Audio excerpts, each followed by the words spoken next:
Boa noite para quem eu não saudei ainda. Que a paz seja com o teu coração. Em nome de Jesus. Amém? Está tudo bem com vocês? Essa semana é uma semana muito especial. Ela, inclusive, foi o motivo também de ter se atrasado. Eu não sei se o Breno está fazendo aniversário hoje. Hoje é o aniversário do Breno, né? Mandei para ele estar trocando de idade, Breno, hoje. Está trocando para quanto, Breno?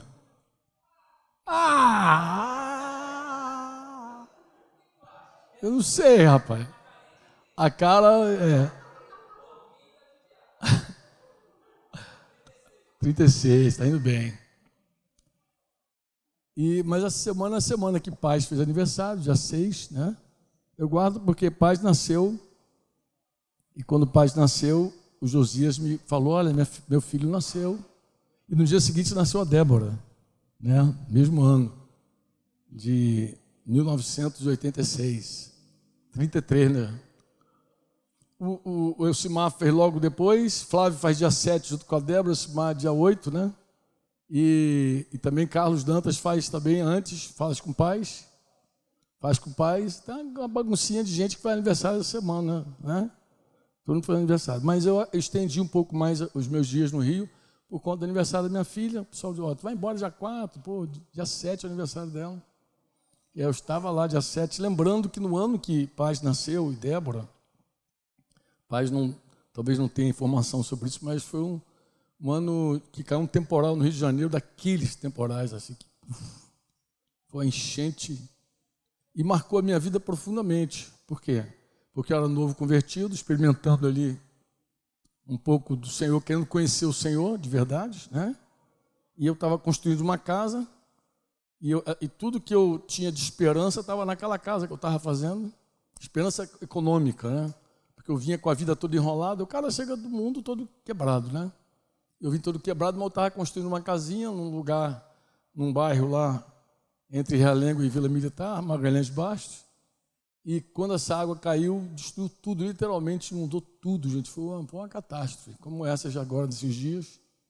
No Rio de Janeiro, eu estava lembrando, há 33 anos atrás, e eu lembrei que a menina que foi lá dar notícia, que a casa tinha sido destruída, ela me conduziu até, ela arrumou um carro e acabou me levando assim pelos caminhos que cabia, e eu pude ver aquele mar, assim, tudo destruído, e eu ouvi quando ela falou atrás de mim assim, eu ouvi ela falar assim para alguém assim, ó, quero ver se ele é crente agora. Eu quando bati o olho naquelas águas, eu então ouvi, né, enchi de fé e falei igual o Jó, assim, Deus me tomou, Deus me deu, Deus me tomou, louvado seja o nome do Senhor. Deu um glória a Deus, bem, glória a Deus, que bom que... Mas quando eu cheguei em casa, meu amigo,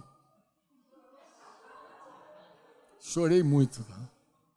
Chorei muito. Chorei por quê? Porque eu vinha de um tempo em que eu não sabia como Deus conduzia as pessoas. Então eu provia muito para mim mesmo. Eu era o meu braço forte. Então quem tenta caminhar com Jesus e prover os seus milagres, sofre muito. Sofre muito. Porque eu não me permitia ser ajudado por Deus. Pra vocês terem ideia, eu produzia muito no meu braço, né? Mas parece que naquele ano que a Débora foi gerada, né?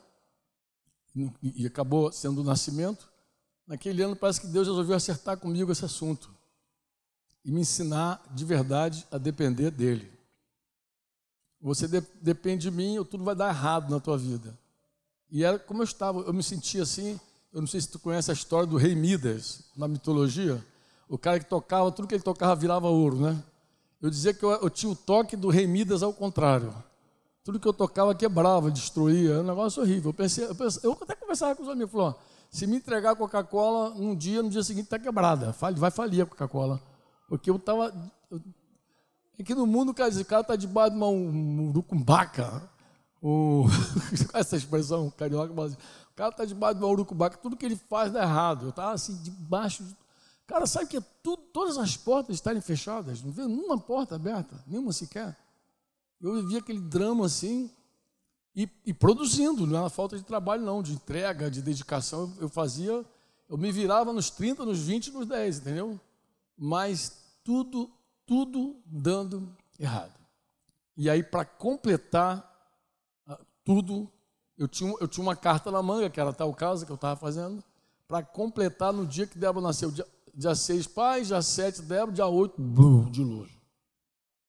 E aí eu falei, não, Deus quer acabar comigo. Então, igual a música do Roberto Carlos, quer acabar comigo, nem eu mesmo sei porquê. E eu chorei aquela noite toda. Fui para casa, eu morava numa casa alugada, em Realengo. Fui para lá e chorei a noite inteira.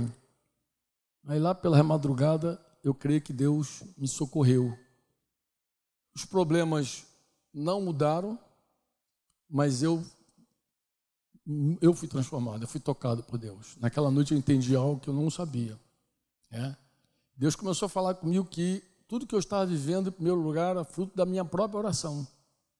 Eu falei, como? Quando foi que eu te pedi isso?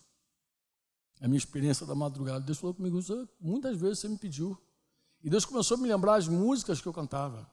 Eu quero ser, Senhor amado, como um vaso na mão do olheiro, quebra minha vida, faça de novo, eu quero ser um vaso novo. Então Deus foi me mostrando tudo, todas as minhas orações. O Espírito Santo começou a me mostrar todo o apelo que eu atendia, que quando alguém pregava, que eu estava lá na frente chorando e pedindo a Deus, me transforma, me muda, me quebranta. Eu pedia isso sem mesmo entender, né, o que eu estava pedindo, mas eu pedia, né? E aí quando Deus começou, quando o olheiro colocou a mão no vaso, eu me desesperei, porque eu não via saída. Meu Deus, não é possível, o negócio dá tão errado, né? Tudo caindo na cabeça. Mas eu entendi que era um trato de Deus com o meu orgulho. Orgulho é o que nos impede de conhecer Jesus da primeira vez, quando a gente tem a primeira experiência, e nos impede na jornada de seguir conhecendo. Porque o orgulho, ele contamina as melhores obras que a gente pode fazer, o orgulho contamina. O orgulho, se você é uma pessoa que ora e o orgulho entrar, tu vai se vangloriar da tua oração. Vai levantar o teu joelho e mostrar para todo mundo teus calos. Se você é uma pessoa que socorre e o orgulho entra, daqui a pouco tu vai se vangloriar do teu socorro. Tu vai se vangloriar da tua pregação, do teu ensino, da tua música. Onde o orgulho entra, tudo se contamina. Ele é um veneno mortal, sabe? O orgulho, e ele é sutil, ele é terrível, ele é nojento. Eu vim falando sobre o orgulho nessas viagens pelo Brasil por conta de várias reuniões com líderes. E um dos temas que eu falo com os irmãos, que eu tratei no ano passado, foi sobre o maior obstáculo à obra de fazer discípulos. O maior obstáculo é o orgulho. Por quê? Porque a obra de fazer discípulos começa com uma declaração de autoridade. Jesus falou assim, toda a autoridade me foi dada. Lá em Mateus 20, lembra lá? E ele vai dizendo que toda a autoridade me foi dada, ide, portanto, e fazer discípulos de todas as nações, batizando. Então, não existe discipulado sem autoridade. E não existe submissão quando o orgulho prevalece. O orgulho, ele afronta toda submissão da nossa vida. Na verdade, o orgulho, nosso orgulho, ele é maquiado muitas vezes, né? Ora nos autopromove, em outros momentos nos autoprotege, daí a gente fica tão vitimizado, né? O orgulho nunca é culpado de nada. Imagina uma briga de casal, a mulher brigou com o marido, ficou estressada, gritou, a pressão subiu, se estressou, xingou, depois ela bota a culpa no outro ainda. Você que me tirou do sério, sou infeliz. O orgulho consegue se perder e culpar o outro ainda. O orgulho impede de encontrar lugar de arrependimento. Esaú, irmão de Jacó, disse que ele não encontrou lugar de arrependimento. Mas ele teve um inimigo para sempre, Dinho. O inimigo dele era Jacó. Porque ele nunca se arrependeu de ter vendido a primogenitura dele. Ele nunca enxergou que foi ele que vendeu a primogenitura. Ele sempre achou que foi Jacó que usurpou ele. Ele sempre focou no homem, porque o orgulho tem essa coisa de se tornar vítima, né? Você é vítima do outro. Quer dizer, você que vendeu, mas o outro foi safado, sem vergonha, tirou de você. Então, o orgulho é essa coisa que impede você de se humilhar, de se quebrantar, de se submeter. A submissão é um exercício claro da humildade, e o orgulho, ele impede a gente de experimentar uma submissão verdadeira. O orgulho, ele poderia ser rejeitado por nós, porque todos nós somos orgulhosos, a começar por mim. Estou contando a minha história, começar em mim. Essa é uma daquelas músicas daquela época. Quebra coração. Quer dizer, começar em mim, né? Então começa comigo. Então o orgulho, ele te torna duro, dissimulado, cego de ver seu próprio erro. E aí logo não tem confissão, dificilmente a pessoa confessa, admite, se submete de fato, né? E a gente poderia resistir ao orgulho só lendo a Escritura e vendo as recompensas da humildade e as recompensas do orgulho. Se a gente fizesse um estudo sério da Bíblia, você olhasse a Bíblia com carinho, talvez você não quisesse nunca agasalhar orgulho no teu coração. Então isso eu não vou querer, porque o orgulho, olha só como o orgulho é um problema. Deus resiste ao orgulhoso, ao soberbo. Deus dá graça aos humildes. Mas já começa com resistência. Deus se opõe a todo orgulho. Onde tem orgulho, Deus, o teu principal opositor é Deus. Não? Claro que vai chegar uma hora que tu vai achar que é teu chefe, teu marido, tua mulher, tua mãe, teu pai, mas é Deus. Deus se opõe claramente. Eu queria ler com você aqui, Tiago 4, alguns versículos, uma leitura longa.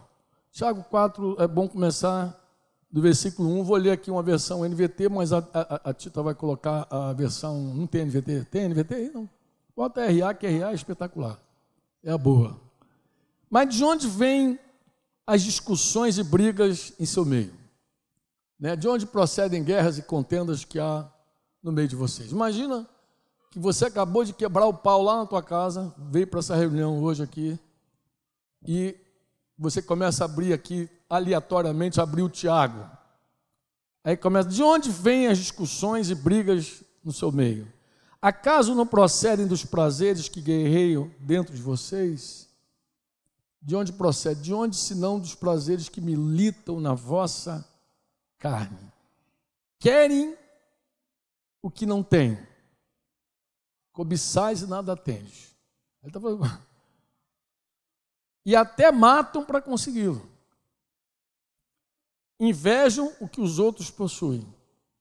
Lutam e fazem guerra para tomar deles. E, no entanto, não têm o que desejam porque não pedem. Mas quando pedem, não recebem. Mas por que não recebem?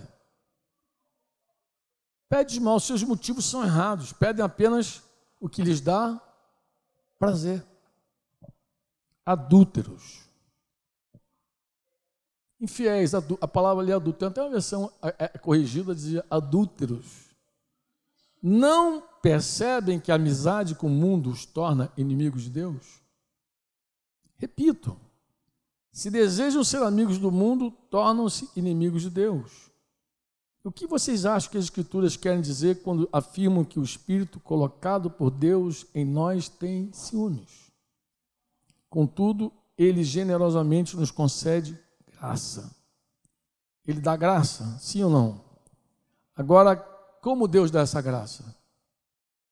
Deus resiste aos soberbos, mas dá graça aos humildes. Portanto, resiste o quê?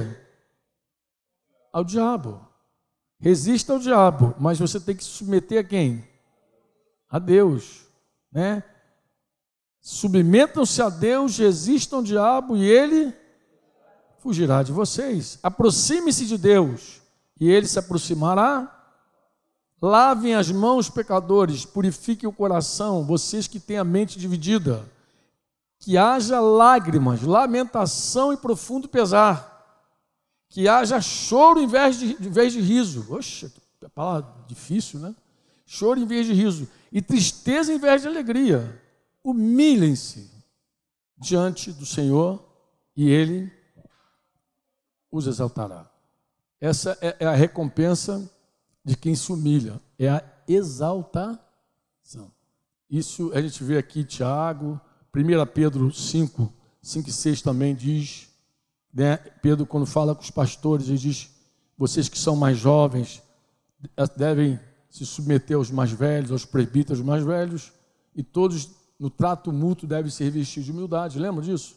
1 Pedro 5,5, depois ele vai dizer: porque Deus resiste ao soberbo, aos humildes concede a sua graça, e aí ele vai dar o mandamento seguinte: humilhai-vos, portanto, sob a poderosa mão de Deus, para que ele, em tempo oportuno, vos... Então, tu vê que a exaltação é a recompensa da humilhação. Mas também diz que todo aquele que se exalta será humilhado. Jesus falou isso, Mateus 23, 12. Mateus 23, 12, Jesus já tinha dito: quem a si mesmo se exaltar, será o quê? E o contrário também. E quem a si mesmo se humilhar? Olha, só olhar para esses textos já deveria ser suficiente para a gente querer humildade em vez de orgulho.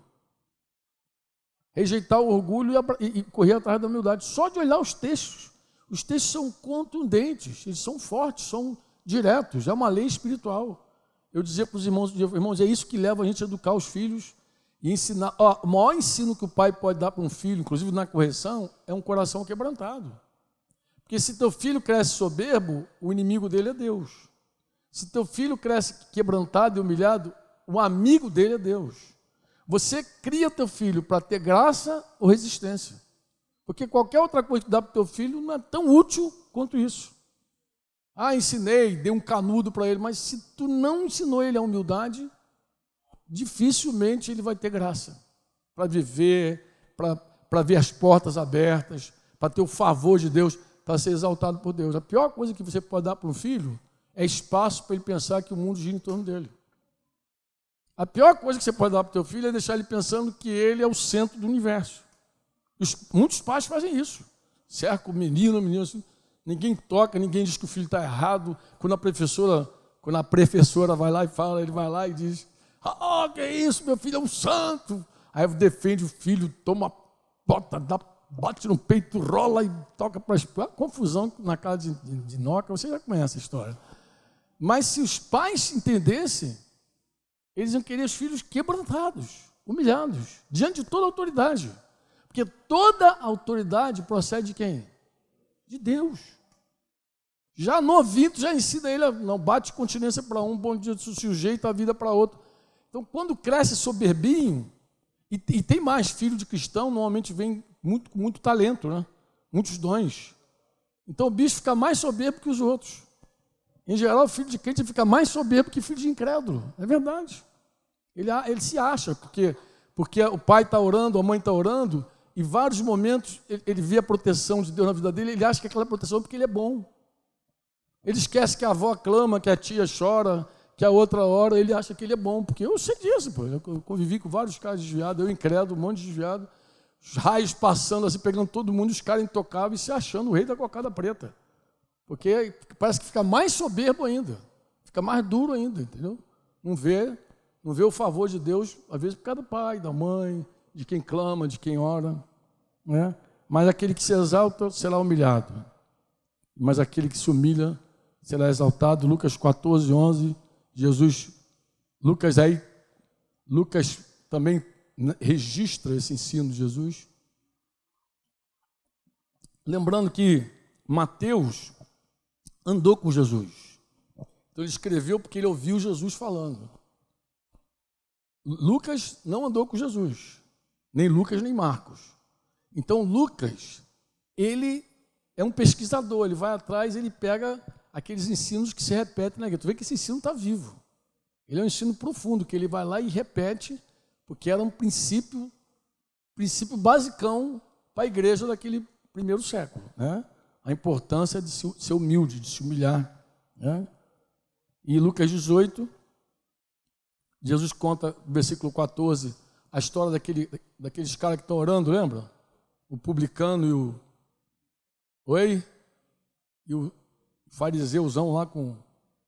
E aí os dois, um orando todo cheio de si mesmo, outro todo humilhado, e ele diz: digo-vos que este desceu justificado para a sua casa. 18:14 de Lucas. E não aquele, porque todo o que se exalta será humilhado. Todo, diga todo. Diga todo. Alguém está fora desse todo? Ah, mas o cara é um pastor tão ungido, ele está incluído? Sim ou não?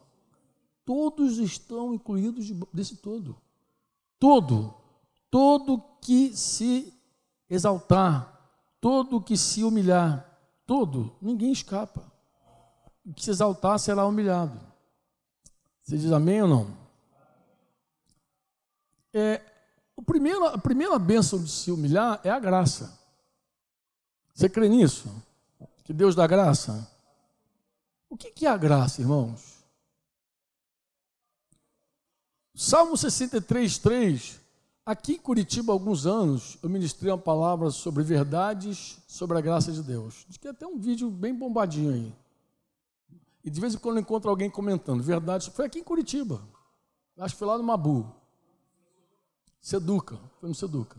Verdade, foi lá no Seduca. Uma das reuniões no Seduca. Verdade sobre a graça de Deus.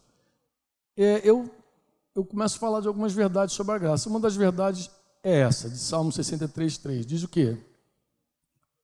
Porque a tua graça é melhor do que a vida. Salmos 63:3. Porque a tua graça é melhor do que a vida. Tu crê nisso?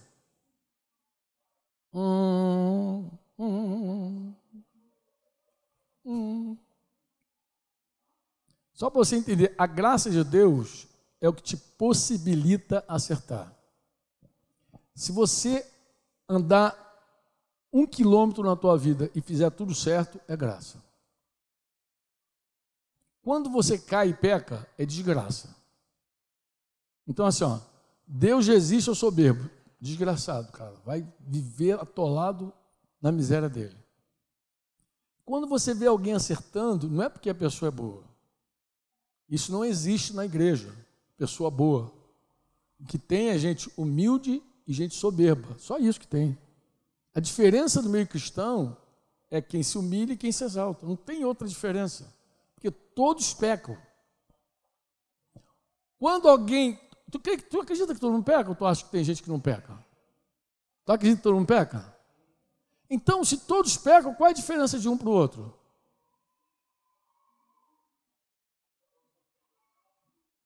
É porque o coração humilhado e o coração soberbo, ele vai ter uma forma de encarar o pecado de um jeito diferente. E a disciplina também. Um coração soberbo, em geral, ele transfere culpa. Foi a mulher que tu me deste. Adão, foi a mulher, ela é culpada e tu és o responsável. Isso é soberba pura, é orgulhoso. O orgulhoso nunca diz que é culpado de nada, ele é vítima. Lembra que eu falei? Ou se autopromove ou se autoprotege? Ele é vítima.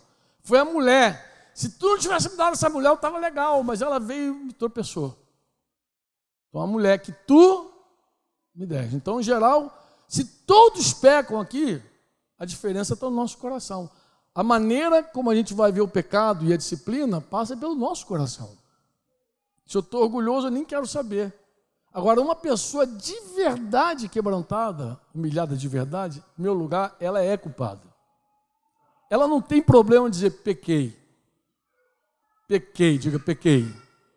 Engraçado, se você pegar Davi e pegar o antecessor dele lá, Saul, e colocar os dois reis e pegar os pecados de cada um, tu vai ver que a lista de pecados de Davi, para mim, é maior e mais grave. Davi adulterou e matou um cara. Saul, o problema de Saul era um problema vaidoso, ele queria glória humana, Deus deu uma ordem para ele, ele desobedeceu, porque a obediência incompleta é desobediência. Então ele fez uma coisa incompleta, desobedeceu, mas ele foi rejeitado pelo Senhor. Ao passo que Davi, mais pecado que ele, disse que era o homem segundo o coração de Deus. Que é isso, meu? O cara lê a Bíblia e fica até dá uma noia. Como que esse cara é o homem segundo o coração de Deus com mais pecado que o outro? Porque Davi é aquele cara que, quando confrontado, ele não botou a culpa em ninguém. Podia botar a culpa em um montão. Se Davi fosse um crente do nosso século, Ele ia dizer que era maldição hereditária, porque ele vinha de uma geração de Raabe, a prostituta, tinha lá também a Moabita também, fazia parte da linhagem dele lá. A linhagem do cara era ruim. Não, eu sei porque os crentes fazem isso. Crentes confrontados no pecado, em geral, é maldição hereditária. Né? É pombagira. Não, porque a mulher fez isso. Quando Deus foi para a mulher e tua, foi a serpente. Também não foi ela a pecadora. Foi a pombagira. É mais fácil dizer que foi a pombagira, o Exu, o tranca-rua, do que dizer que foi ele. Eu sei que é isso. Estou falando começar por mim. Eu lembro que eu fui restaurar uma situação com meu sogro, um pecado já de solteiro, mas que eu cria que tinha que restaurar. E aí eu estava com o Denise lá, quando eu comecei a falar com o Denise da situação, ele falou assim, o diabo é sujo, meu filho. Eu falei assim, se fosse culpa do diabo, quem deveria estar aqui pedindo perdão é o diabo, não eu. O negócio foi comigo, eu é que pequei. Eu quis pecar. Eu que faltei o respeito com a tua casa, eu que não considerei a liberdade que o Senhor me deu. O diabo pode ter gostado um bocado desse negócio, mas eu que quis. Então, às vezes a pessoa transfere mesmo para a serpente, para o diabo e vai e não confronta a situação como pessoa. Mas é difícil. Botar a culpa na tua conta é muito difícil. Porque você tem que estar mesmo, ai, Jesus amado, tem misericórdia.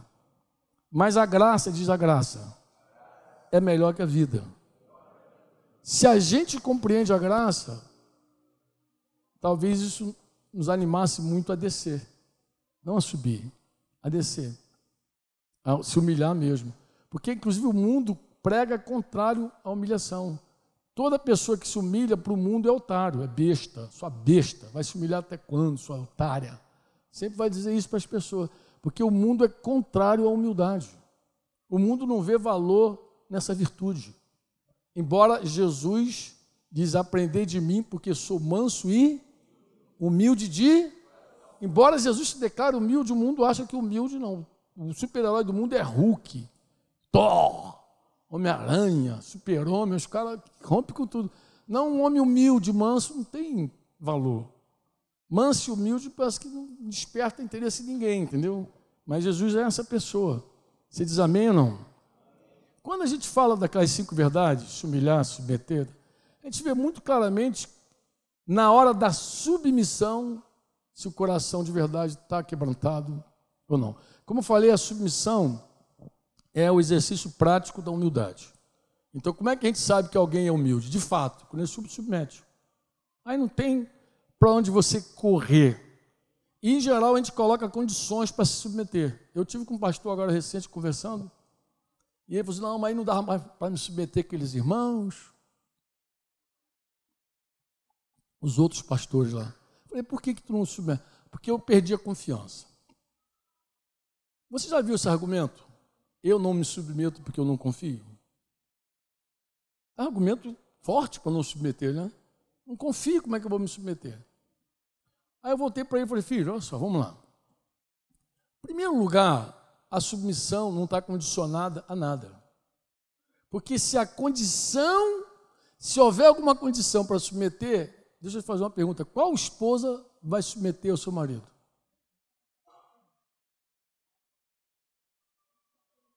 Eu perguntei-lhe, abaixo de Deus, alguém conhece mais você do que tua mulher?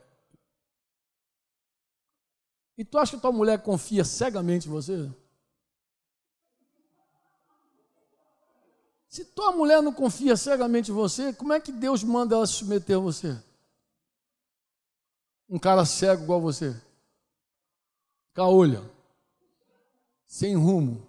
Como que Deus manda essa mulher se submeter a você? Se está condicionado, se você só se submete aos outros pastores, se você confiar neles, a tua mulher não deve se submeter a você.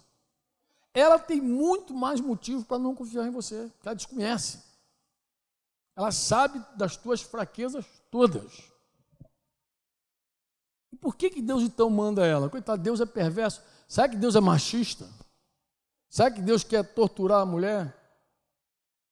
Aí uma irmãzinha lá no sertão mandou uma para mim assim, mas Franco, esse negócio de submissão da mulher, não é porque Não é por causa do pecado. Eu falei, como assim? Não tem um negócio que quando a mulher pecou, Deus botou ela em submissão. Eu não sei se alguma irmã já ouviu essa história aqui, porque também é um outro bom argumento para não submeter ninguém. Agora eu estou na graça.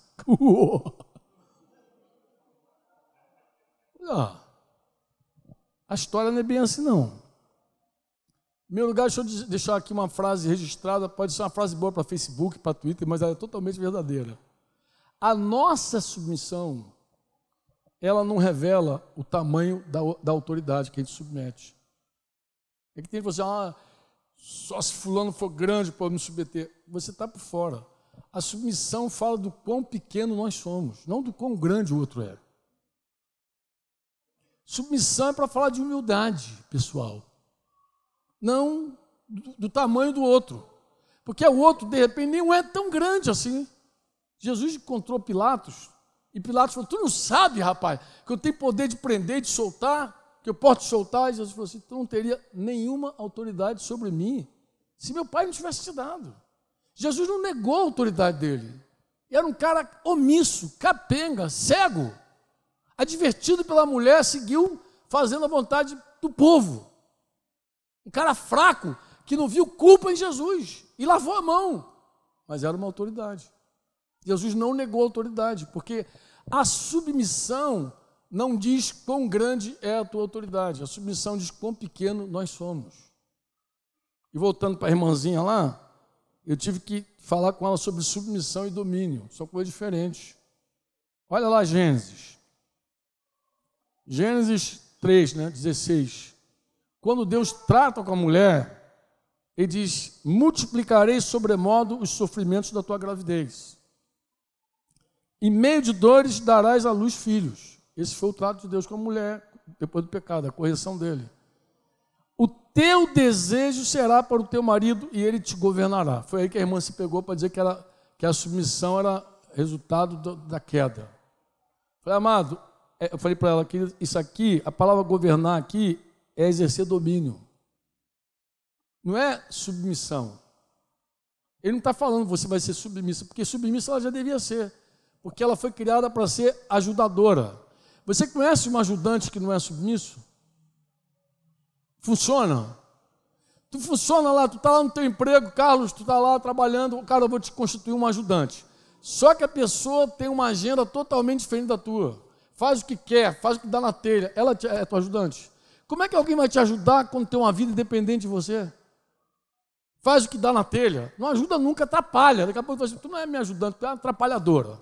Tu não é ajudadora, tu atrapalha. Tu atrapalha, não ajuda. Porque para ajudar tem que estar debaixo. Tem que estar debaixo da missão. Daí a palavra submissão. Não tem nada a ver com domínio. Nada a ver com domínio. E a gente vê isso na clareza da palavra. Por que eu sei que a gente vê na clareza da palavra? Porque a mulher foi dominada pelo homem a vida inteira, e foi mesmo. Ela era propriedade do homem, durante o período sem lei, era propriedade do homem. Veio a lei, a mulher continuou sendo propriedade do homem. O homem podia ter 1, 2, 3, 10, 1000. Salomão teve 1000 mulheres, 700 esposas, 300 concubinas. O único problema do homem, ele não podia pegar na mulher do outro. Então, ele não podia pegar a mulher dos outros. Não cobiçarás a mulher do próximo, mas é solteira, é viúva, é divorciada, leva que é tua. O cara podia levar, se ele sustentasse. E constava nos bens dele, como lembrando aqui, lá de Camarões, né? É bem por aí, parecido com Camarões. Não sei se Camarões pode ter mais de 3, de 4, tem limite? Também pode ficar igual o Salomão? Então foi Salomão passou por lá, então. É isso mesmo, nego. Então, ouvindo a história da Nélia, tu vai conhecer melhor essa poligamia lá de Camarões. Mas aí, tu vê assim, o homem dominou a vida inteira, Nélia, até Jesus. Quando Jesus chega, ele já começa a contar outra história. Cada marido tem que ter tua própria esposa, cada esposa tem que ter teu próprio marido. E Jesus começa a falar que se a mulher repudiar o marido, usa uma expressão assim, repudiar o marido. Imagina, a mulher nunca repudiou homem nenhum, sempre foi propriedade dele. Mas Jesus começa a tratar a coisa de um outro jeito. Aí Paulo, quando vem descrevendo esse assunto, 1 Coríntios 7, Depois pode botar aí e passando, Tito, se tu quiser. Coríntios 7, Paulo começa a dizer que o marido concede à esposa o que lhe é devido. Lembra lá? No versículo 1, e também semelhantemente a esposa seu marido, ele tem uma dívida. Então o marido passa a ter uma dívida com a mulher, aqui ele está falando de vida sexual, a mulher não tem poder sobre o seu corpo, isso já era, antes, sempre foi assim, porque o homem era o domínio dela, ele era a autoridade dela, mas também semelhantemente, o marido não tem poder sobre o seu próprio corpo. Ó, só para você ter uma ideia, quando Jesus explicou isso para os discípulos dele, você sabe qual foi a resposta dos discípulos a Jesus? Se essa é a condição do homem com relação à sua esposa, não convém casar. Melhor ficar solteiro. Porque os caras estavam tão acostumados a ter domínio sobre a mulher, eles eram os donos, que na hora que Jesus falou assim, não, tu tem agora também uma dona. É isso que significa essa aliança no teu dedo esquerdo. Eu sei que tem gente que já nem usa mais, mas aliança é para dizer que tu tem uma dona. Tem gente até que não gosta, mas é isso que significa. Botou no dedão, alguém na rua viu, esse cara tem uma dona. Está no dedo da mulher, essa mulher tem um dono. É assim que funciona. Então, o que Jesus fez foi corrigir e dizer assim, olha, agora cada um é dono um do outro. Acabou, não brigam mais. Mas isso muda a submissão? Em que momento a Bíblia diz para a mulher não ser mais submissa ao homem? Não tem. Porque esse exercício é um exercício de humildade para todos nós. Veja só o exemplo dos pastores. 1 Pedro 5,3. Qual a palavra que Pedro dá em 1 Pedro 5,3 para os pastores? Que os pastores não devem pastorear como dominadores. Diga dominadores. É a mesma palavra, dono, domínio, autoridade. Não exercer domínio sobre o rebanho. Então Deus não quer que os pastores sejam donos da igreja, porque não são. Não são dominadores, não são. Você não tem direito de ficar indignado, você não tem direito a dizer, eu decepcionado contigo. O cara que faz isso com a ovelha, ele não sabe que a ovelha é de Jesus. Se uma ovelha está de pé, ela está de pé para o seu Senhor, e se ela cai para o seu Senhor, está escrito. A ovelha está ali, é pelo Senhor que ela está ali. Ninguém tem domínio de nada, você não é dono de coisa nenhuma. Mas o fato do pastor não ser dono do rebanho, não significa que o rebanho não deve submissão ao pastor. Vai lá, Hebreus, capítulo 13, versículo 17. Pô, Hebreus 13, 17 é forte pra caramba. Porque ele dá duas ordens diretas. Obedecei aos vossos e sede submissos para com eles, pois velam por vossa alma como quem deve prestar conta, porque não é dele, ele não é o dono, vai prestar conta, para que façam isso com alegria e não gemendo, porque isso não aproveita a vós outros. Então, o fato do pastor não ser dono do rebanho não significa que a igreja não deve submissão ao pastor. Então, submissão e domínio são coisas diferentes. Eu explicava isso para a minha irmãzinha lá do sertão. Dizia, querida, a submissão é um exercício da nossa humildade. Isso não tem nada a ver com domínio. Deus condena o domínio. A gente não é escravo de ninguém, a gente é servo de Jesus. Mas um coração submisso fala do quão pequeno eu sou. Não tem nada a ver com o outro. O tamanho do outro, a autoridade do outro, é quão pequeno eu tenho que ser, porque Jesus é o nosso modelo. Você diz amém ou não? Você diz amém ou não? Jesus é um modelo, Jesus é um modelo maravilhoso. Houve um tempo que eu tentava explicar às mulheres a importância delas serem submissas. Submissa, a submissão à beleza. Falava mesmo, só para a mulherada. Tentava explicar, se dava um floreado tão grande para ver se as mulheres se animavam a submeter. Um dia aqui já em Curitiba, Deus me acordou de madrugada, eu tomei um susto. E o Espírito Santo me repreendeu, falou assim, por que você fica tentando colorir a pílula? Você não tem que inventar nada, só fala o que eu ensinei. Todos devem submissão, todos devem ser pequenos, todos devem se humilhar, todos devem descer, todos devem soltar aquelas posições todas, porque esse é o texto de Filipenses. Há alguma exortação, né, motivo de estar em Cristo? Se há alguma consolação, Filipenses 2, 1 a 11 lá, vocês devem lembrar do texto. Ele diz que Jesus, sendo Deus, né, Jesus sendo Deus, ele não Tem uma versão antiga, acho que o espanhol também fala isso. Diz que ele, versículo 6, embora sendo Deus, não considerou que o ser igual a Deus era coisa que ele devia se aferrar, se pegar. Quem questiona a divindade de Jesus deveria ler esse texto todo dia, né? Jesus era Deus, mas o fato dele ser Deus, e ele falou que era uma coisa que podia se aferrar. Por quê? Porque se tem uma condição, uma posição que o homem poderia se prender, se ele fosse Deus. Agora imagina, Jesus sendo Deus, não se aferrou a essa condição, não se apegou a essa posição, por que nós nos apegamos a posições tão pequenas? Tem gente que bate no peito porque é diretor, porque é presidente, porque não sei, e se chamar de outro nome até se ofende. Se não der o título adequado, a pessoa fica triste. Tem pastor que, se não chamar de pastor, o cara fica magoado. Pastor fulano. Se chamar de fulano, só fala pelo nome do cara. Assim, tem lugar que toma cuidado. Tu fica mal acostumado aqui entre nós aqui, chama todo mundo pelo nome. Aí tu vai de vez em quando no lugar daí, dá uma derrapada, queima o pneu, o cara vai te corrigir na hora. Pastor fulano. E já puxa logo o título, como se pastor fosse título, porque pastor não é título. Pastor é função. Como dentista. Você não chama dentista João, dentista Pedro. Tu fala doutor João, doutor Pedro, porque doutor é título. Dentista é o que ele faz. Dentista é o que ele faz. O que o Sandro faz? Ele é meu pastor, está certo. Ele é o meu pastor, está certo. Agora, pastor Sandro nem é bíblico, não tem lugar nenhum. Jesus é o sumo pastor. Jesus é o sumo pastor. E a gente chama Jesus de Jesus. E ele tem um título, Senhor, Kyrios.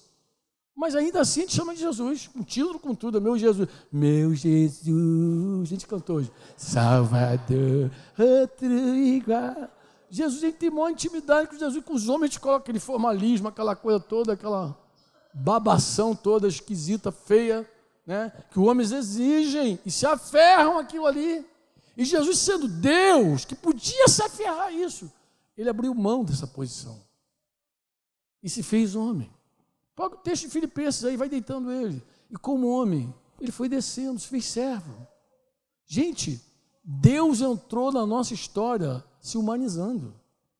Imagina, Deus estava lá, eu vou entrar na história desses cabras, e se humanizou, se fez homem, desceu muito, diz que a comparação é com verme, está lá o salmista dizendo, me fiz verme, fez verme, era homem, era Deus, fez verme, fez homem, pó, fez pó. Eu caminhava com um amigo meu, aqui em Curitiba, no Barigui, há alguns anos. Ele estava todo ferrado, pé inchado, todo ferrado. Tinha vindo do Rio de Janeiro, estava malzão. E eu caminhando com ele, eu falei assim com ele, meu filho, eu vejo você tão soberbo, tão orgulhoso, mas nem motivo você tem para ser orgulhoso. Vamos lá. Aí comecei a contar a história dele para ele mesmo, para lembrar ele como a vida dele era ruim. Mas, irmãos, deixa eu falar sério com vocês. Essa conversa que eu tive com esse irmão, eu retratei o quadro dele, mas se Jesus estivesse andando conosco, se fosse Jesus e qualquer um de nós, bastaria Jesus dizer assim, tu morre, você morre. Você é um ser que acaba. Você acaba. Você pensa que você é o quê? Você é um mortal. Você é um reles mortal. Teu dinheiro, tua posição, tua fama, tu é mortal. Eu podia dizer isso para esse meu amigo, dizer assim, querido, tu é mortal, mas ele estava tão bagaçado já, que eu falei, ele já sabe que ele é mortal. Mas eu tinha que mostrar a ele outras coisas da vida dele, que ele não tinha por que ser orgulhoso. Eu falei, filho, esse teu orgulho está te consumindo, esse orgulho que te leva para as drogas. Esse orgulho que te vitimiza. Esse orgulho que deixa você pensando, ninguém me ama, ninguém me quer, ninguém me chama de meu amor, você não sabe nem quem é você em Cristo. É esse orgulho. Mas eu podia passear com ele com o jornal aberto. Se fosse agora, eu podia abrir Brumadinho, os sonhos sepultados. Quantas pessoas lá, cheias de sonhos em Brumadinho? Quantos você acha que tinha lá, sonhando? Daqui a pouquinho eu dizia assim, Rio de Janeiro, então eu pegava a história do atleta lá da Argentina, lá dizia assim, ó, o fulano lá Salas, dizia assim, Salas, o sonho afogado. Aí podia abrir a outra manchete assim, CT do Flamengo, os sonhos queimados. Porque se tem um lugar, meu irmão, de sonho, é o cemitério. Passeia lá que tu vai ver tudo que sonhou e não se cumpriu, está lá no cemitério. Porque por mais que o homem sonhe, ele é homem. O reles mortal. Por que tu acha que Deus permite pragas no mundo? Mortes, mortandade. Por que tu acha? Tu acha que Deus tem prazer na morte de alguém? Leia a Bíblia. Leia a Bíblia que tu vai descobrir que Deus não tem prazer na morte de ninguém, nem do perverso. Ah, mas a Bíblia diz que é preciosa aos olhos do Senhor a morte dos santos. Não, é preciosa é porque Deus acha valor na morte dos santos. Deus não tem prazer na morte dos santos. Deus não tem prazer na morte de ninguém, nem daquele que é dele. É que ele encontra valor. É precioso aos olhos do Senhor a morte do que é dele. Mas isso não dá prazer para ele. Mas por que Deus então consente, Franco, a morte? Se ele sofre tanto com a morte. Amado, só tem uma resposta. Uma única resposta. Você encontra lá em Apocalipse 9, 20, 21. O que acontece com Apocalipse 9? Vou te explicar. Falar um pouco de profecia antes de acabar a nossa reunião. Das várias profecias que existem na Bíblia, embora a igreja sempre está olhando para a sétima trombeta, a sétima trombeta, a sétima... Jesus vai voltar, Jesus virá, e tem aquela marca de camisa, virá. Isso aqui virá, ela vem virar. Jesus virá, voltará. Mas, amados, a gente deveria ter o olho, não na sétima trombeta. Porque a sétima trombeta é aquela trombeta da cavalaria. Não sei se quando você era criança, os mais velhos aqui devem ter assistido Ritintim. Ritintim. Aquele forte Apache, os índios cercando, a cavalaria americana lá. De repente o cara puxava a cornetinha e viu os soldados da cavalaria. A sétima trombeta é o socorro. A sétima trombeta é a volta de Jesus. A sétima... Tu acredita que um dia acordei com essa voz falando assim comigo? Você deveria estar prestando atenção na sexta trombeta, não na sétima. Tive um susto. Tive uma experiência naquela manhã. Mas depois olhei, o que é a sexta trombeta? Eu vou te falar rapidamente em 5 minutos. A sexta trombeta é um evento mundial com data marcada. Ou seja, a tua oração não vai remover o marco. Tem hora, dia, mês e ano marcado. Jesus falou isso para João. Escreve aí, hora, dia, mês. Então não tem como você mudar a data. Já tem. No calendário de Deus é imexível. O que acontece na sexta trombeta? Diz que tem uns capeta presos. Os demônios que estão presos, já estão presos há muito tempo. Mas nessa data, eles são soltos. E eles correm os 4 cantos da terra para provocar uma grande guerra. Uma guerra. Uma guerra que destruiria hoje cerca de 2 bilhões de pessoas. 2 bilhões e pouco. Se fosse hoje. Se acontecer no próximo ano, 2 bilhões de mortos. Uma guerra que tem um exército vermelho. Que tem um exército vermelho com um número de soldados que nunca se viu na Terra. Quantos milhões tem? 200 milhões de soldados. Tem algum exército assim no mundo hoje? Não tem. Então esse exército, tomado por esses capeta todo aí, promove uma destruição usando 3 tipos de armas. Não sei se é biológica, química e nuclear, eu não sei se é isso, mas ele usa 3 figuras de enxofre, fumaça, ele vai usando as figuras. Em suma, João tenta contar o que ele está vendo, um cara que nunca viu um carro está contando guerra nos ares. Então é tal de escorpião para cá, serpente cortando o céu. Serpente cortando o céu lembra um míssil, né? E ele conta o detalhe, ele diz que a cabeça da serpente é que causa dano, não é a cauda da serpente. A gente sabe que o rastro do míssil não produz nada. Em suma, seria uma terceira guerra mundial, que até alguns do nosso tempo acham que vai acontecer. Porque o mundo está se polarizando, e alguns especialistas dizem que toda vez que o mundo polariza tanto quanto está hoje, explode uma guerra. Mas o mundo pode sofrer guerra, o mundo pode sofrer peste, o mundo pode sofrer um desastre natural lá nas Cumbres Viejas, lá nas Canárias, aquele vulcão que está lá, esperando só um tremor. Diz que se aquele vulcão entrar em erupção e uma parte dela cair no mar, todo esse lado da costa leste dos Estados Unidos e nordeste do Brasil ali, diz que vai ser inundado por um tsunami de mais de 70 metros, mais de 100 metros de altura de água, numa velocidade de 700 km por hora. Isso os cientistas calculam. Ninguém fala, porque ninguém fala. Quem que vai falar essas coisas na televisão? Tem que falar de festa, carnaval, Olimpíada, festa, mais futebol, mais campeonato, Copa América. Ninguém fala, mas tem um monte de cara olhando para aquela Las Cumbres Viejas só, mirando e desesperado contando e monitorando aquele lugar. Então, o mundo... Oi!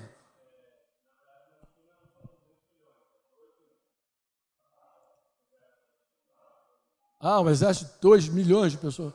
Sim, mas que é o único país que tem um efetivo para produzir 200 milhões de soldados. É verdade. Mas você pode ter um efetivo, porque eles têm mais de 1 bilhão de pessoas. Se eles quiserem regimentar o povo deles, eles têm rapidinho 200 milhões. É o país mais próximo disso aí, dessa realidade. E é vermelho. Não era só vermelho, era vermelho e amarelo e enxofre, que ele diz. Então, está próximo, mas a gente está só conjecturando, porque o mundo ele pode passar uma guerra, o mundo pode passar o acidente de Las Cumbres Viejas, o mundo pode passar uma quebra na bolsa. Há quem profetize isso também, que a economia do mundo vai dar uma quebrada, vai dar uma parada, que a economia vai congelar para poder botar uma moeda única. Isso é quem fala, não é a igreja que está falando, não. Quem fala isso são especialistas, são economistas que vivem falando essas baboseiras por aí. Não sei se é baboseira, não sei se é sério, mas em suma, se acontece uma catástrofe e morre um montão de gente, o que Deus espera? Eu vou dizer o que Deus espera. É o que está escrito aí.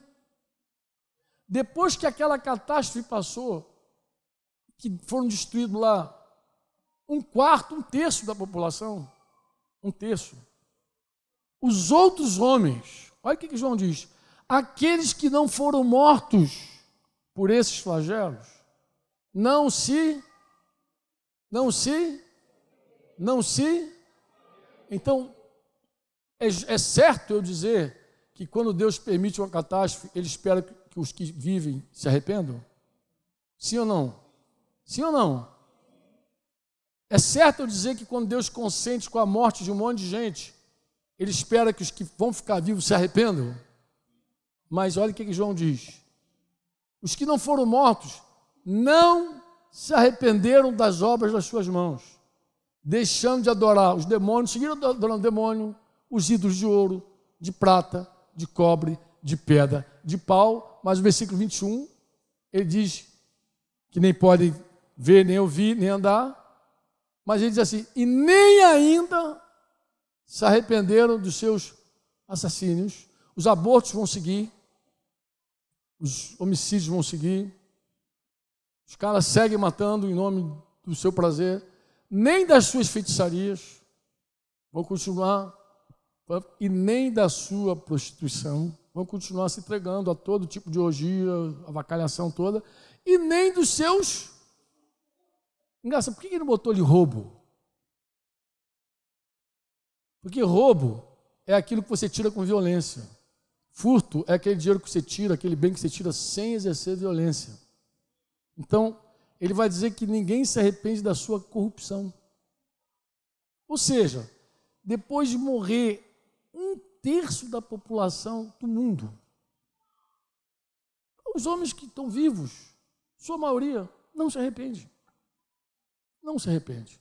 Mas fala, Franco, por que não se arrepende? Por causa de uma coisa chamada orgulho. Orgulho. Orgulho. O orgulho é essa coisa horrível que nos impede de crescer no conhecimento do Senhor. É o orgulho que levanta brigas e contendas violentas entre nós. É por orgulho que muito pai mete a mão na cara do filho. É por orgulho que muitos homens quebram aliança. É por orgulho que muitas mulheres se vingam e dão um troco para o marido, na altura exata. É por orgulho, tudo orgulho. Orgulho. Quem é movido pela humildade não trilha nenhum caminho desgraçado desse. É orgulho. É orgulho que divide igrejas, que divide famílias, que divide amigos. É orgulho. Porque quando alguém se humilha, quebra tudo. Diz que quando alguém se humilha, a resposta branda desvia o furor. Quando alguém se humilha, o fogo apaga. Parou de, não tem lenha, não tem fogo. O combustível vai embora. Então o orgulho é que mantém o coração endurecido e que é incapaz de ver, mesmo na morte, que nós somos pó. Porque a Bíblia diz que é melhor ir numa casa onde há luto do que numa casa onde há festa.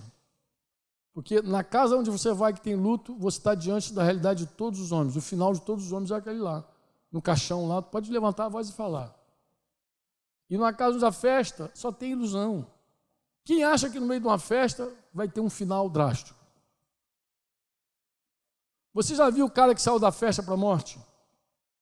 Você já viu vídeo de gente que o cara está na festa brincando, pulando, pegou o carro, bum, bateu e morreu? Quem pode imaginar um fim drástico para quem está numa festa?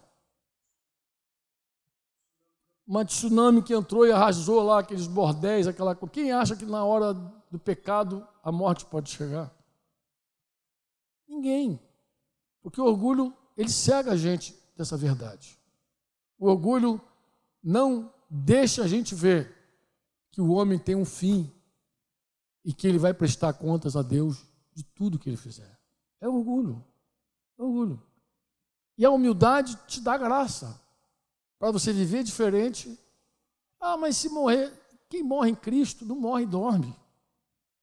Jesus falou, aqueles que creem em mim, ainda que morram, verá. O que separa a nossa fé e nossa incredulidade é o orgulho, gente. Deus dá graça para você crer, para você se arrepender. Pela graça sois, de novo, pela graça, mediante o quê? A fé. Então a graça é que opera na vida de uma pessoa quebrantada. A Bíblia diz, Deus oculta as coisas aos sábios e revela quem? Aos pequeninos. Não tem vantagem nenhuma em ser orgulhoso. O orgulhoso fica cego. O orgulhoso, as coisas ficam ocultas para ele. O orgulhoso, tudo na vida dele é no braço, é na força, é na marra. O quebrantado de coração, Deus exalta. O quebrantado de coração, Deus dá graça. Amém? Lembrando aqui aos 33 anos atrás, para terminar, a pior coisa que pode existir é quando você provê os milagres para você mesmo. E eu era esse cara. Há 33 anos, minha filha nascendo, tudo acabando. E eu já conhecia Jesus. Já tinha tido uma experiência com ele já. E eu achando que eu me bastava. Que eu tinha que resolver minha vida. Ou coisa terrível é um homem carnal. E aquele dilúvio foi a gota d'água. Mas foi uma bênção muito grande. Porque foi naquele dilúvio que eu falei, não é possível. Não é possível. Eu vou botar a culpa em quem agora? Caiu um dilúvio. Quem é o culpado? O pedreiro? Que não fez uma casa firme? Quem é culpado de um dilúvio? Eu só podia olhar para um lugar, para o céu. Dei graças a Deus lá para a menina que estava me testemunhando, mas quando eu cheguei em casa eu falei com ele. Falei, tu quer acabar comigo? Não é possível. Quem é que domina sobre o tempo? Quem é que acalma as tempestades? Não é ele? Então, quem era responsável por tudo aquilo ali? Ele. E ele não disse que não era, ele não se exibiu. Ele falou, você me pediu isso, Franco. Você me pediu para eu mudar a tua vida, para eu quebrantar você, para eu fazer você um vaso novo. Foi isso que você pediu, e é isso que eu estou fazendo. É isso que eu estou te mostrando. Você não é suficiente, você não se basta, você é pó. Confie em mim que eu te levo. Se você confiar em mim, eu te levo. Se você fizer no teu braço, tu vai afundar todo dia. Todo dia tu vai provar derrota. Porque no teu braço é isso. Quem semeia para a carne, colhe o quê? corrupção. Então, para de semear no teu braço, para de fazer as coisas na tua carne, confia em mim, se entrega a mim, descansa, repousa em mim, como a música diz, repousa, Ele me dá repouso, Ele me dá descanso, eu tenho que confiar nele, mas para isso eu preciso me render, para isso eu preciso parar de lutar e me entregar a Ele de todo o coração. Foi o que eu fiz naquela madrugada, e já era um cristão. Como eu falei, os problemas não saíram do lugar, mas eu nunca mais fui a mesma pessoa. Irmãos, eu nunca mais fui a mesma pessoa. Porque ele foi um quebrantamento maravilhoso na minha vida. Para você ter ideia, no dia seguinte eu fui para o quartel a pé. Como assim? Eu não tinha um tostão no bolso.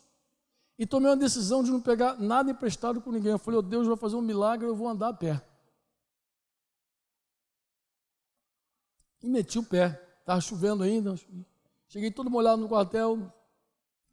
Não fui fazer educação física, embora o sol já nasceu logo de manhã. Enquanto eu esperava eu me secar, porque a capa da Força Aérea era muito sem vergonha, eu recebi uma ligação da Denise. Falei que tu encontrou com alguém? Isso já alguns dias depois, já estava em casa já com a Débora. Comecei a tomar as decisões da minha vida. Falei, vou começar a decidir minha vida.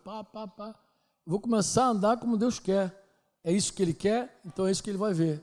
Ele vai ver um homem que vai morrer se ele não fizer alguma coisa. Porque eu tomei a decisão, falei, esse negócio está contigo, então completa a tua obra, quebra tudo logo de uma vez. Falei isso com o meu pastor. Meu pastor, tu é doido, cara. Tu fez essa oração? Eu falei, fiz. Falei com Deus, não pare de quebrantar, não pare de fazer a tua obra na minha vida. Eu não abro mão do teu quebrantamento da tua obra. Tu é o oleiro, eu sou o vaso. Então faz mesmo. E aí, meu pastor me chamou de doido, mas eu tomei várias decisões. Uma das decisões que eu tomei foi não falar do meu problema mais com ninguém. Não falar da minha necessidade mais com ninguém. Só ia falar com Deus agora. Falei, tu vai ouvir, tu vai resolver tudo para mim. E fui a pé para o quartel. Nesse dia, eu provei meu primeiro milagre. Na verdade, provei 2 milagres nesse dia. Um com o Denise me ligando. Tu falou com alguém, Franco? Falei, não, filho, eu saí muito cedo de casa, eu falei com ninguém. Não tinha nada em casa. Ela foi com Débora para cá, não tinha nada. Eu falei, falou com ninguém? Não. Tem certeza? Não. Porque assim que ele saiu, chegou um moço aqui, chegou um garoto aqui gritando, acho que era um garoto, né, Denise, que gritou lá na porta, com triciclo, lembra aquele triciclo? Que o cara levava caixote de compra? O cara chegou com um caixote de compra aqui. Aqui que mora Sérgio Franco, aqui sim. Fala para ele que Jesus ama ele. Um envelopinho, um dinheiro dentro e uma caixa de compra. Assim começou. Ela falou lá, comecei a chorar aqui, chora lá de lá, chora daqui. Comecei a ver a provisão de Deus. Deus é Deus. Ele comanda tudo, governa tudo. Alguém recebeu uma ordem de Deus, vai lá no mercado, compra, entrega lá e diz que eu amo ele. O cara entregou o envelopinho, Denise que falou, eu chorei, mas não parou aí não. Mais um pouquinho o Espírito Santo falou, vai ao banco. Eu falei, o que eu vou fazer no banco, Senhor? Só tem dívida lá, só passar no banco para ver dívida. Na mão dos últimos agiotas, lá atolado até a morte. O que eu vou fazer no banco? Ele falou, vai lá, me convenceu, fui. Então, eu perguntei para a garota, era Banco do Brasil, falei assim, vê a conta aí, tal. É 27 mil, alguma coisa. Ela falou, foi lá, naquela época o extrato era, o cara pegava um papel, você começava. Falei, quanto eu estou devendo? Ela, não, tu não está devendo nada aqui não, rapaz. Falei, como não, garoto? Estou devendo. Falei, até baixo, porque esperei o banco ficar vazio ali para dar. Orgulho. Chegar no banco, cheio de dívida. Eu fiquei lá quietinho lá. Quando ela deu brecha, eu falei, estou devendo quanto? Está devendo? Não, nada não. Eu falei, como não, menina? Eu estou uma dívida aí. Ela falou assim, não, tu não tem não. Tem até um dinheiro aqui. Eu falei, não é possível, isso aí não existe. Vê o nome direitinho, Sérgio Rodrigues Franco, CPF tal, é você mesmo. Esse dinheiro é meu? Claro que é teu. Posso tirar? Claro que pode. Fiz um cheque avulso, porque já não tinha mais cheque, naquela altura do campeonato. Saí, fui a pé, voltei com dinheiro.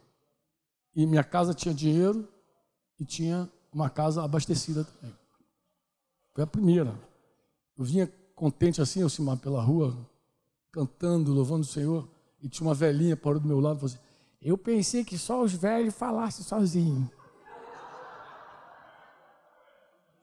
Dei uma encostada nela, abracei ela, falei assim, não, eu não estou falando sozinho, não. Eu estou falando com Jesus, ele vive. Ele ressuscitou dos mortos, ele vive. E ele tem me ensinado coisas maravilhosas. É que eu já comecei a pregar para ela ali, já abraçadinho com ela. Um dia marcante na minha vida. Amém? Diga comigo assim: Deus resiste aos soberbos. Deus dá graça aos humildes. Eu poderia ter tido aquela conversa assim com aquele meu amigo. Nós somos pó. Todos nós terminamos. De um jeito ou de outro. Só tem um que venceu a morte. Jesus. Esse morreu, mas ao terceiro dia saiu da sepultura. E é por causa dele que a gente está aqui hoje. Por causa dele que a gente canta, a gente louva. Amém? E ele é humilde. Ele, sendo Deus, se fez homem. E às vezes a gente é homem e quer se fazer Deus. A gente quer fazer a mão contrária dele. Mas deve segui-lo para baixo. Amém? Posso orar com vocês? Era isso que estava no meu coração aqui. Excedi um pouco a hora, mas eu quero orar. Tem uma canção aí, Simar?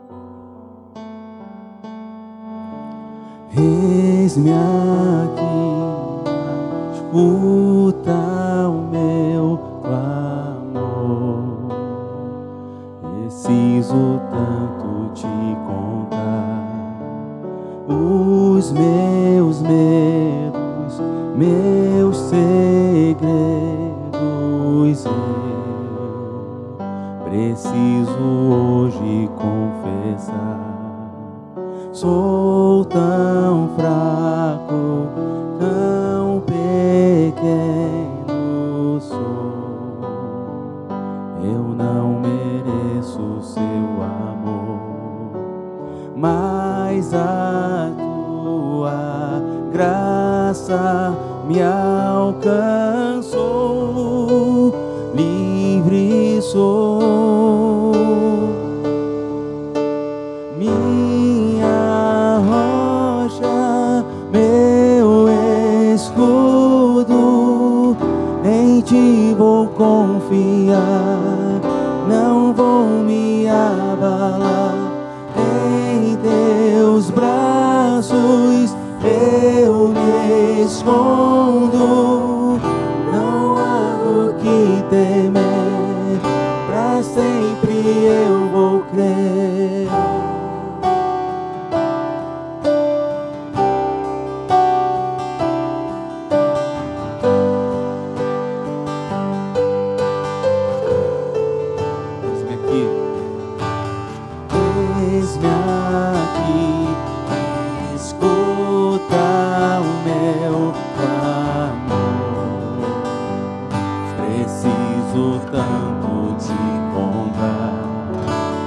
Os meus medos, teus segredos, eu preciso hoje confessar.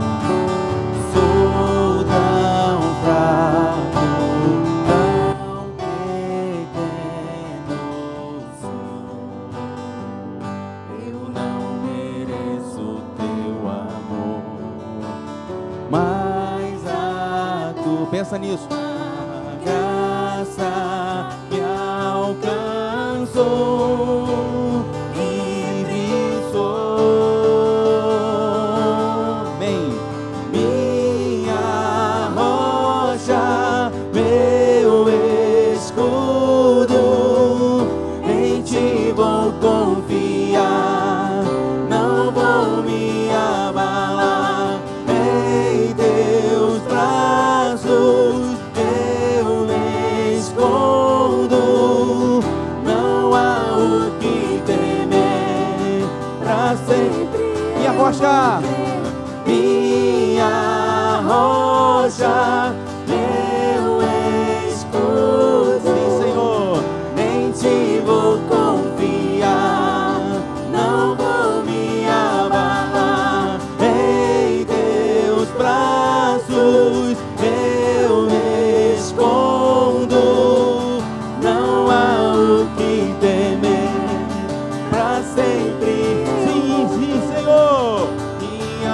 esperança está em ti. Eu creio, no teu amor não há temor. Eu creio, meus inimigos cairão. Eu creio no Deus do sobrenatural. Minha esperança está em ti, Senhor.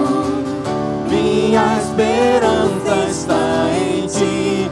Eu creio, no teu amor não há temor. Eu creio, meus inimigos Em nome de Jesus, eles cairão. eu creio, no Deus do sobrenatural. Eu creio. Minha rocha, meu escudo, em ti vou confiar, não vou me abalar. Em teus braços, Em teus braços eu me escondo, não há o que temer, pra sempre eu vou. minha esperança. Minha esperança está em ti. Eu creio, Diz aí forte. no teu amor não há temor. Eu creio, meus inimigos cairão. Eu creio, no Deus do sobrenatural. Com as nossas ordens, vamos lá juntos. Minha esperança está. Diz aí comigo. Eu creio, no teu amor Não há temor. Eu creio, meus inimigos cairão. Eu creio. Que tal todos de pé falando isso aí? No Deus do sobrenatural, eu creio. Minha esperança está em ti. Eu creio, no teu amor Não há temor no amor de Jesus. eu creio, meus inimigos cairão. Eu creio, no Deus do sobrenatural. Eu creio.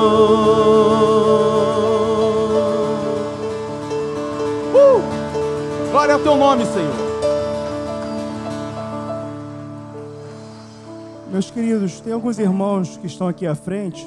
Eu queria orar pelos que estão aqui, mas eu também queria convidar a vir aqui à frente todos aqueles que se sentiram confrontados pelo que ouviram aqui hoje, todos aqueles que percebem, que sabem, que estão convencidos pelo Espírito Santo, que precisam se humilhar, precisam ocupar o lugar de humilhação. E você pode muitas vezes desprezar esse ato de vir aqui à frente, mas o ato de vir aqui à frente é uma confissão, é um reconhecimento, é um lugar de humilhação também. E a gente espera que seja um primeiro passo de humilhação, dentre outros que se seguirão. Porque saindo daqui, todos nós temos desafios diários de humilhação, que exigem de nós quebrantamento, que exigem de nós baixar, descer. Mas o ato de vir aqui à frente é um primeiro passo, entre muitos passos de humilhação que se seguirão. Então pode vir aqui à frente, se juntar aos irmãos que já estavam aqui. Nós vamos orar no nome que tem todo o poder, que é o nome do Senhor Jesus Cristo. Pai, no nome de Jesus, teu Filho, nós estamos aqui, te louvando, te bendizendo, porque o Senhor é bom, porque o Senhor nos ama e porque o Senhor fala conosco. O Senhor é um Deus que fala. O Senhor não se oculta, não se esconde, não deixa os teus filhos sem a tua palavra, não deixa os teus filhos desorientados. O Senhor cumpre a tua palavra que diz: instruir-te-ei e ensinar-te-ei o caminho que deve seguir, e sobre as minhas vistas te darei conselhos. E hoje nós fomos instruídos pelo Senhor, nós fomos ensinados pelo Senhor, fomos ensinados sobre o valor da humilhação, sobre o valor do quebrantamento, sobre o valor que existe, Pai, em te baixar, descer, perder, renunciar, Coisas que para o mundo não tem valor algum, mas que para o Senhor tem muito valor. O Senhor vê valor na humildade. E Pai, o Senhor está vendo meus irmãos aqui à frente, o Senhor que sonda os corações, que esquadrinha os corações, o Senhor sabe exatamente a razão que trouxe cada um aqui à frente nessa noite. E a minha oração por cada um, Pai, é que eles recebam a graça necessária, Senhor, para perseverar se humilhando, perseverar num caminho de quebrantamento, no nome do Senhor Jesus Cristo, Pai. Que eles recebam essa graça, esse favor, a ação do Teu Espírito Santo, produzindo ainda mais humildade, mais quebrantamento, no nome do Senhor Jesus. Que nenhum de nós, Senhor, venhamos ter medo, Senhor, da Tua mão, a mão do oleiro sobre o vaso, porque a gente sabe que a Tua intenção para conosco é boa. O Senhor quer nos fazer bem, o Senhor quer nos fazer bem, e não há por que ter medo das mãos do oleiro sobre o vaso. Nós queremos, Senhor, realmente estar disponíveis em Tuas mãos, queremos ser barro na mão do oleiro, queremos, Senhor, estar prontos para que o Senhor faça o que o Senhor quer fazer de nós, no nome de Jesus. Nós queremos consagrar nossas vidas a Ti, nós queremos colocar a nossa vida em função da Tua vontade, em função do Teu querer, em função do Teu propósito eterno. Nos ajuda, Senhor, nos socorre a cada um dos meus irmãos aqui nessa noite, Pai. É a nossa oração, Senhor, no nome do Teu Filho Jesus. Amém. Amém.